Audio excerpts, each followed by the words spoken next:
हाय बच्चों, I am Yogita Prajapat. YouTube channel पे आप सभी बच्चों का स्वागत है। चलिए 10th क्लास में हमारी जो 1.2 एक्सरसाइज चल रही है उसका मैं क्वेश्चन नंबर 5 लेके आई हूँ आपके लिए। राइट, तो करें स्टार्ट बच्चों।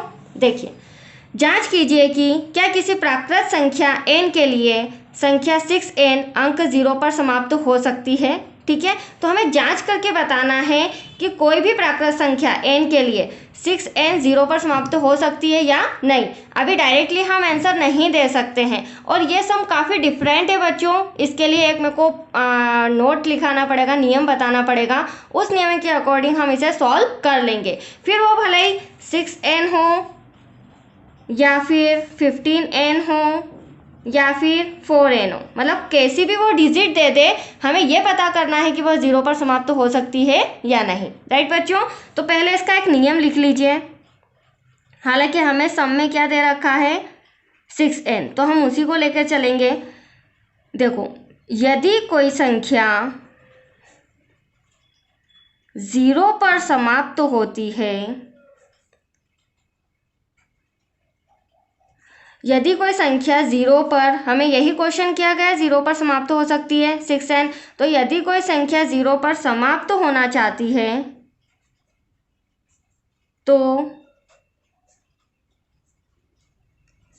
उसके अभाज्य गुणनखंड,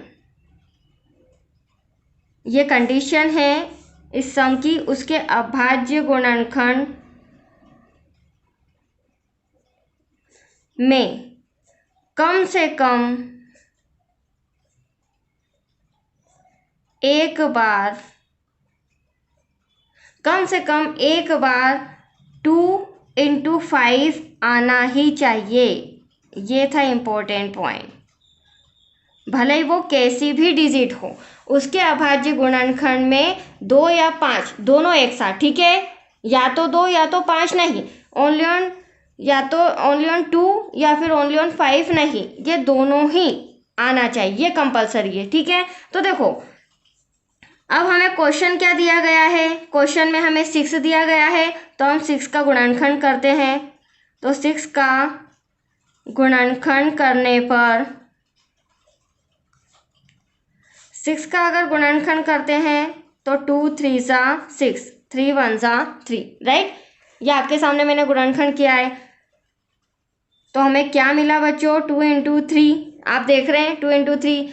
अब 2 तो हमारे पास आ रहा है, बट 5 आ रहा है क्या, आ रही है आपको बात समझ में। और हमारी कंडीशन क्या है, हमारा नियम क्या कहता है कि कोई भी संख्या हो उसके अभाज्य गुणनखंड में कम से कम एक बार 2 × 5 आना ही चाहिए, तो वो संख्या 0 पर समाप्त हो सकती है। आ रहा है थोड़ा थोड़ा क्लियर बच्चों।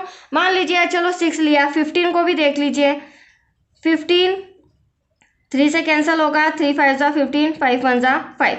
अब 15 के अगर मैं गुणनखंड देखूं तो 3 × 5, तो यहाँ पर 5 आ रहा है पर 2 नहीं आ रहा है। इसका मतलब ये भी 0 पर समाप्त नहीं हो सकती है। मैं अदर क्यों ले रही हूँ अदर डिजिट, ताकि वो डिजिट चेंज कर दे तो भी आप इस सम को सॉल्व कर सके, क्योंकि आपके सामने मेथड आपको मेथड समझ में आ चुकी है। राइट, एक एग्जाम्पल और लेती हूँ मैं, 10।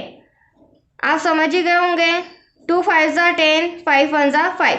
तो 10 के गुणनखंड यहाँ पे 2 × 5 आ रहे हैं, 2 × 5। इसका मतलब जो 10 है वो 0 पर समाप्त हो सकती है, ये ऐसी संख्या है।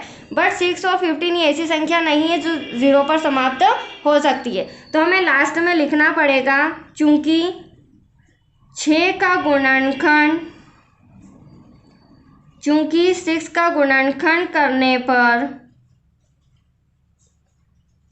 2 × 5 के रूप का नहीं है। अभी आपने देखा भी सही, गुणनखंड 2 × 5 के रूप का नहीं है, अर्थात यह कभी भी 0 पर, राइट, यही क्वेश्चन था हमारा कि 0 पर समाप्त हो सकती है या नहीं। तो हम लिखेंगे अर्थात यह कभी भी 0 पर समाप्त नहीं होगी,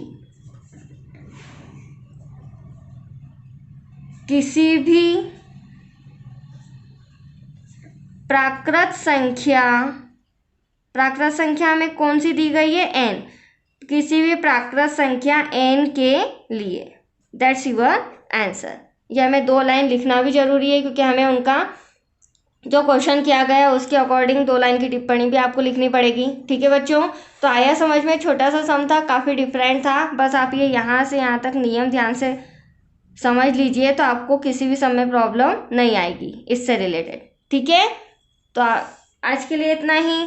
नेक्स्ट क्वेश्चन 6 अगले वीडियो में मैं समझाती हूँ। ठीक है, थैंक यू बच्चों।